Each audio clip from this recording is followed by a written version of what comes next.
দেশ স্বাধীনের পরে জেনেভা ক্যাম্পে একটা ঘরে আমরা 10 জন থাকি, 15 ফিট লম্বা, 10 ফিট চৌড়া। এটা কি বসবাস? কুত্তারতে বেশি খারাপ। কুত্তা আছে না, কুত্তাতে বেশি খারাপ আমাদের। আর আমাদের ছেলে মেয়ে দেশ স্বাধীনের পরের থেকে 88 বন্যাপরের থেকে আমাদের ছেলে মেয়ে বাংলা মিডিয়ামে পড়াশোনা খুব চাহিদা, কিন্তু পড়াশোনা চাহিদা শেষ হওয়ার পরে তাদের সরকারি চাকরি পাওয়া যায় না। এরা আটকা পড়া বিহারি, এদেরকে চাকরি দেওয়া হবে না। যদি কোনো হসপিটালে গেলে, কোনো জায়গা গেলে আমাদেরকে কোনো মূল্যায়ন নাই, কথাবার্তা নাই, খারাপ চোখে দেখে। এইটা 1 নম্বর। লোক কত আছি? 80,000 এই জায়গা। এই 80,000-এর লোকে একটা স্কুল নাই, মাঠ নাই। 80,000-এর লোকে যে পোলাপান আমাদের জন্ম হয়েছে দেশ স্বাধীনের পরে, তার বয়স হচ্ছে হন দেশ স্বাধীনের পরে 40, তারপরে হয়েছে 30-25। এইসব পোলাপান জেনেভা ক্যাম্প, এই জেনেভা ক্যাম্পে একটা স্কুল 50 ফিট লম্বা আর 30 ফিট চৌড়া, 50 ফিট লম্বা। এই স্কুলে 80,000 পোলাপান কীভাবে? পড়াশোনা নাই, ওদের পড়াশোনা। যদি সরকার চায় তাহলে আমাদেরকে অন্য জায়গা বসবাস করার জন্য কোনো জায়গা জমি দিলে ভালো হতো।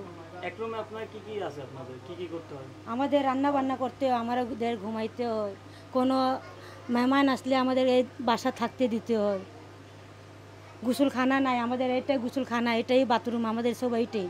না, পাকিস্তানে থাকলেও আমাদের কাজ কাম করে খাইতে হইতো, আর এদিকে থাকলেও আমাদের চাকরি বা কাজ কাম করে খাইতে হইতো। ঠিক আছে, কথা বলতে বেশি ভালো লাগে আপনার?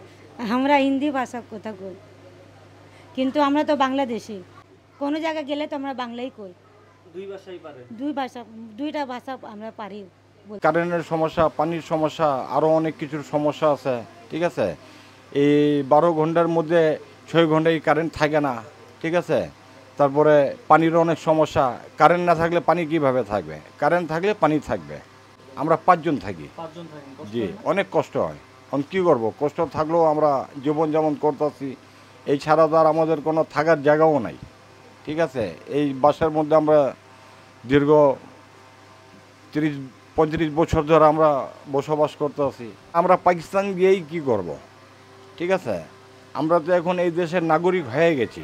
ঠিক আছে, যেহেতু আমাদের ভোটার আইডি কার্ড আছে, হ্যাঁ, তো পাকিস্তানেও গেলে আমাকে খেটে খেতে হবে, বাংলাদেশেও থাকলে আমাকে খেটে খেতে হবে। ঠিক আছে, তো আমরা পাকিস্তান যেতে চাই না, আমরা বাংলাদেশে থাকতে চাই।